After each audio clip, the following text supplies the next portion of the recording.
Welcome to the DAI Professional Development Series.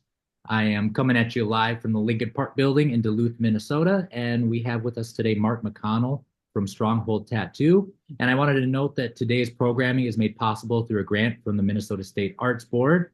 And just a little bio from Mark from his website at Stronghold Tattoo Studio. Mark is the owner of Stronghold Tattoo Studio. He established his studio back in 2019 after graduating college. He graduated from the UMD, University of Minnesota Duluth, which with a Bachelor of Business and Bachelor of Art. His interests include playing Mario Kart, Super Smash Bros., collecting Pokemon and Digimon cards, watching anime, painting, rollerblading, and working out. And then over the years, he's developed a style and refined that style. And we're going to talk a little bit more about that today. Mark, how's it going? Doing good, Jesse. How are you doing? I'm doing wonderful. It's great. I've known you for a few years now, and as soon as we had this program, I wanted to get you on board with it. So I'm really glad. I'm really glad you're here today. So we're just gonna get right into it. I just wanted to give you the chance to introduce like your work, the industry that you work in. I know that you went to school for business as well. So as a business owner, you wear multiple hats. So can you tell us a little bit about the industry that you work in? We'll start with that. Yeah, I think the tattoo industry is bigger than it's ever been. It's more diverse. It's the resources available have grown exponentially to where an artist freshly entering the industry within like 1 or 2 years, it's fully possible and capable for them to be, just as good as someone that's been in the industry for the past 10 to 15 years, just solely due to the resources that are there. They have so many options for learning nowadays with the internet, YouTube. It's incredible. So I'm really happy to be part of an industry that is ever changing, ever growing. There's a lot more diversity now than there was in the past. So that's always cool to see as well. And yeah, I feel very happy and honored to be a part of this industry. Absolutely. And you're part of a generation I feel like that's moving the industry in a direction that we want to see. And I think that reflects at your space, your website. I think it's a really welcoming space. So I think that's really great that's a priority to you to just build out this industry because it's come a long way from its beginning roots, 100 plus years ago, and even more in other indigenous cultures as well. So that's great. You're just creating a new chapter in the history of tattooing. So can you tell me about like what got you into the industry? What you got piqued your interest in picking up that tattoo machine and getting to work? I've just like always been an artist. My parents would buy me comic books, and I mainly like, Calvin and Hobbes, Garfield, some X-Men. And the pictures were always just so visually striking. Some of the comic books I'd get would have blank spaces in the back. So I'd use that as an opportunity to draw my own comics and comic book characters. So that's always been with me throughout the years. As I got older, um, I'd still do art in my free time, but I come from a family that's really business oriented. So it was never really shown to me that you could make money doing art. So it took me living in Austin, Texas, and having that exposure to a city that has hundreds of tattoo artists. Everyone's a tattoo artist down there. A lot of people they're really good. So I actually ended up through mutual friends and roommates, I ended up living with a tattoo artist, and he would look at my art and kind of push me and nudge me in that direction of just being like, "Hey, dude, like you should try tattooing. Your work's pretty good." I never really took it seriously, but it did, pique my interest. And then upon moving back to Duluth, Minnesota, so I moved back to Minnesota. I went to college and I got really sick of working like 6 a.m. to 9 a.m. cooking jobs, and I was working multiple jobs, and I was just exhausted, burnt out, didn't have any passion for those jobs. And I don't know, I randomly decided to walk into a tattoo studio with my art portfolio, and they hired me on the spot. So never had to work a 6 a.m. job ever again. That's great. And I know that a lot of people share that general disinterest in the work they're doing, especially creative people, artists. I feel like, I remember when I worked in retail, it's just so difficult sometimes to be sitting there ringing someone out when you know that you have a talent and a skill that isn't being properly put to use. I just think that's great that you had that same longing from the outside looking in, and you were able to get out of that and into something that you actually like doing. So I guess there's a lot of artists that wanted to take that path as well.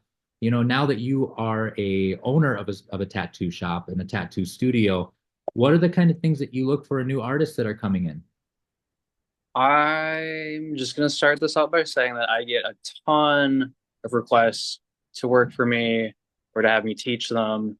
And it's an honor for sure, but it also makes me realize and get a better idea of what exactly I'm looking for. Because a lot of these requests are kind of just like, hey, I don't have any tattoos. I've never even been in a tattoo studio. Will you teach me? My instant answer is no. Like, there's no, like, get out of here. Um, and I also have a question on the website that asks, like, why do you want to be a tattooer? Because I also think that's super important. Intention is everything. And some people just tattoo artists have this stereotype that it's like a cool job, that it's cool to be a tattooer. It's it's not. I don't know. It's a lot of work.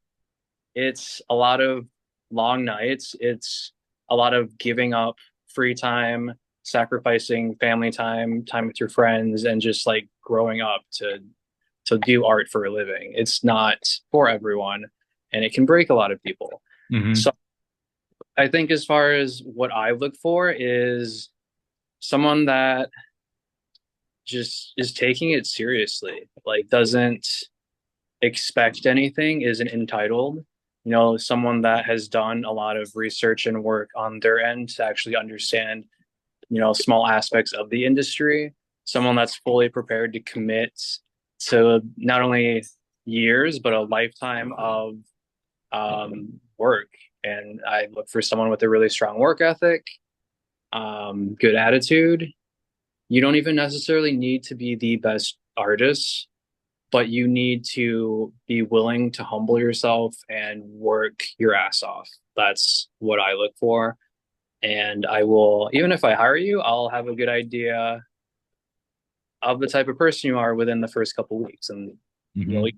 take it or you won't. So those are all things I look for in an artist. Yeah, and that's great because I like what you said about you don't necessarily have to be the best artist because there are a lot of really good artists that aren't able to produce the body of work they want because they don't have that work ethic to go with it. So you have to measure them both. You have to balance them both out. And yeah, I think 9 times out of 10, maybe 10 times out of 10, like you were saying, it's you're going to want that work ethic because if they have the work ethic, they're going to get better. They're going to learn new skills and they're constantly going to be growing and moving in the right direction. Does that sound about right? Yeah, absolutely. 100%. So, you look for new artists, you get a lot of people checking in with you. If there is a new artist that's like listening right now, currently or in the future on our YouTube podcast, what kind of mediums do you think, or what kind of art prepares someone best to get into tattooing? I think there's multiple forms. It's just there's so many different types of styles of tattooing that depending on what medium you're doing outside of tattooing, that'll better prepare you for a specific style. Black and gray realism. I think it's really good to be doing portraits with charcoal and graphite. That helps you learn a lot and can translate easily into that style. More color realism, landscapes, portraits again. I think you can learn a lot from oil painting and just the layering, the structuring through that, multiple sessions. Um, and then like with traditional, neo-traditional tattoos, I think you can be doing a lot. You can be using Copic markers, acrylic paints, and just kind of trying to reproduce that more structural style of designs with bold line work, solid color. And then there's styles in between all of those too, but those like those are the main ones that I'd say mediums to have if you're looking at a specific style. Okay, yeah. So like, there's multiple things to think about. It's like line work and the color style that you want to go for, things like that. So that's kind of nice to know that, if an artist is truly passionate about tattooing, they don't have to have like a very specific skill set. And I think that feeds back into where you talk about how work ethic is everything, right? Yeah. Absolutely. So, okay. Well, moving on to the next thing, you've been in the business for a few years now. Can you tell us a little bit more about how you went from zero clients to the client base that you currently have? What's the journey that you took to go from zero to now?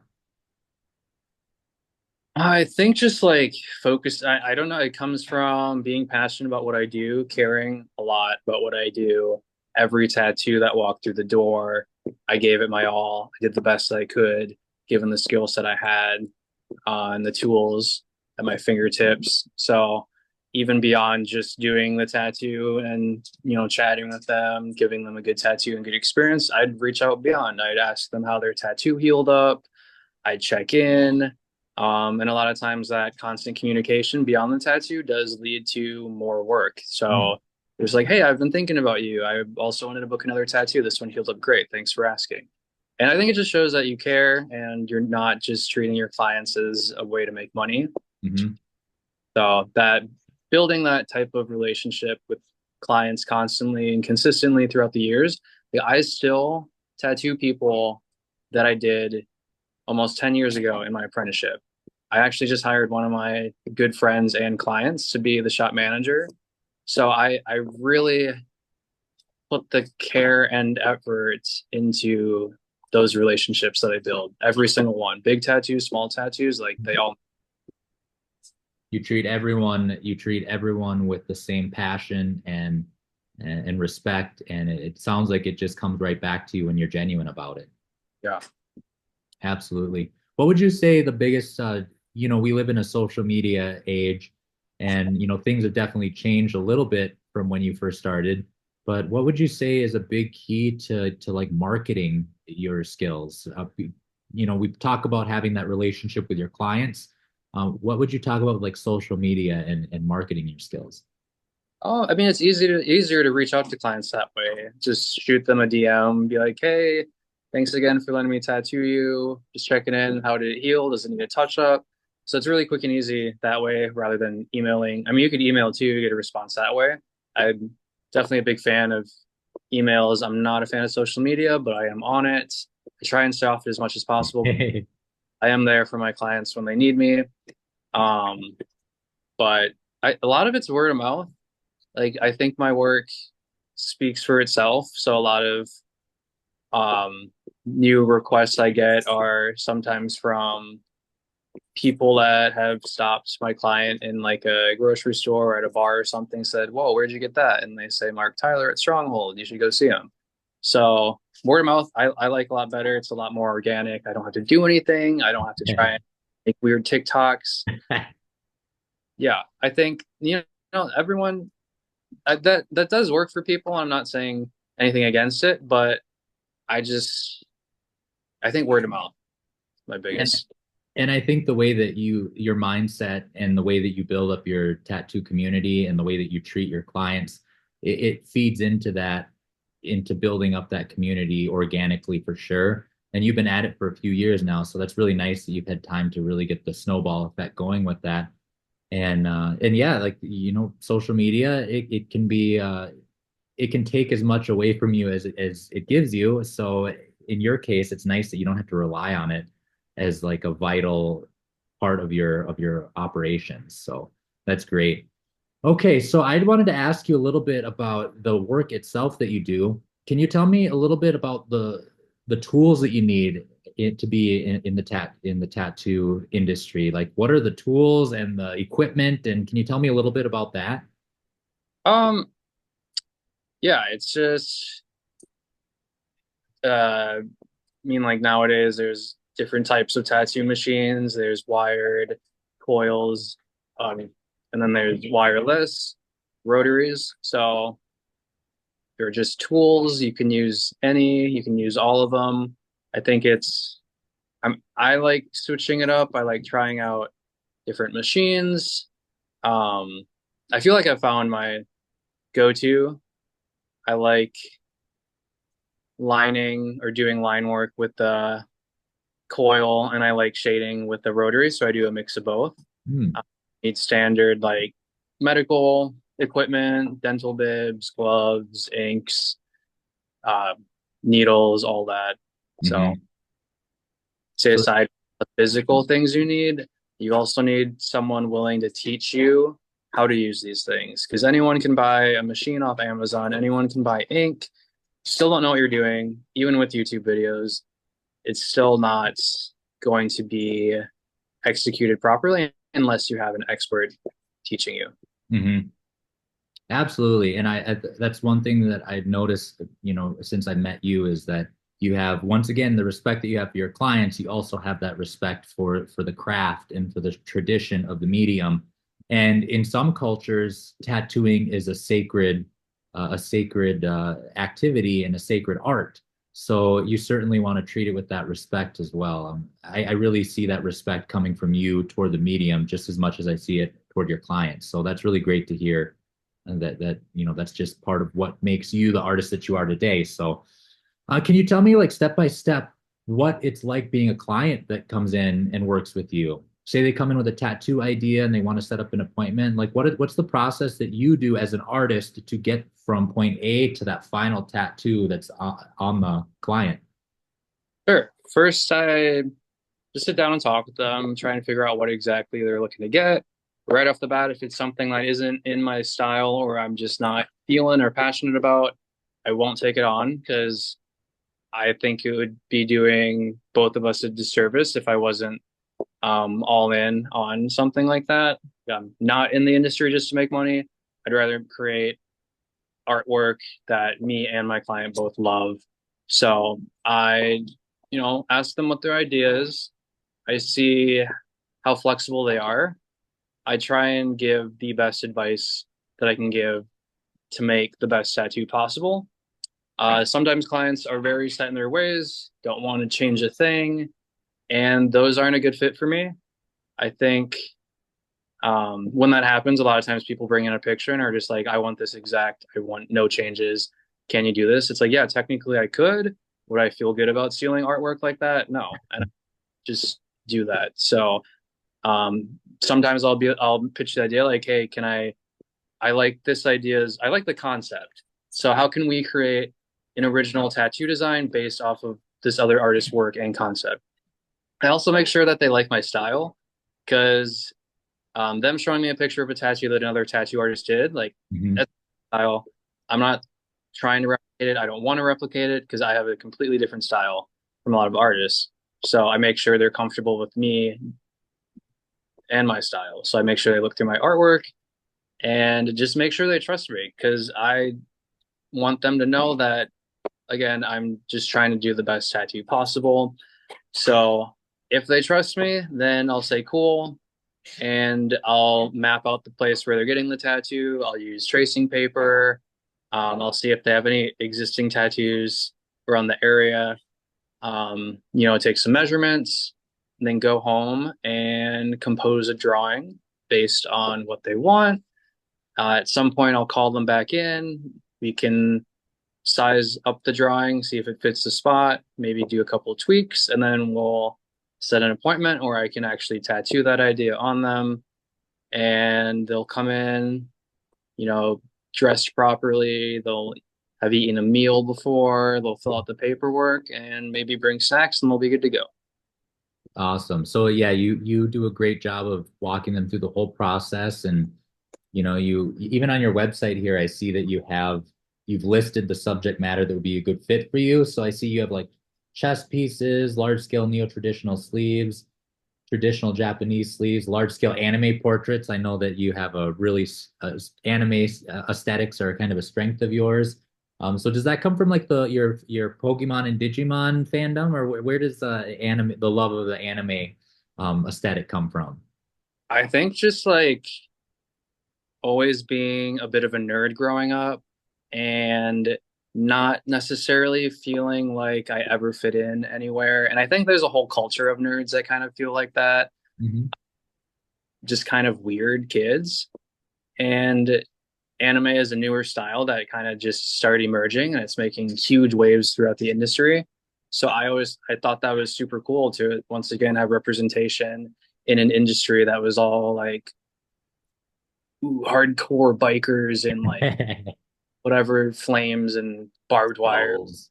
Yeah, whatever. Like, I think it's again representation super cool to see for that group of a group of kids and people. Absolutely. And that feeds also into your mindset of just really expanding the community and the accessibility of tattooing. And what better way to do that than to dive into a subject that these groups tend to gravitate towards. And anime is certainly one of those things that you reach out to a really big community and a robust community that's passionate about what they do. And with you being passionate about what you do, I think it makes for a good pairing. And that's why your art, I would assume that's why the art looks so great. Oh, thank you. So, all right, well, I want to give you the chance to tell me about one career highlight or achievement that you're really proud of. I've been in your studio before and you have a wall of awards and you've definitely had your fair share of successes and wins. I guess I wouldn't ask you to pick out your favorite, but what would be one that really stands out that you're excited about? Hmm.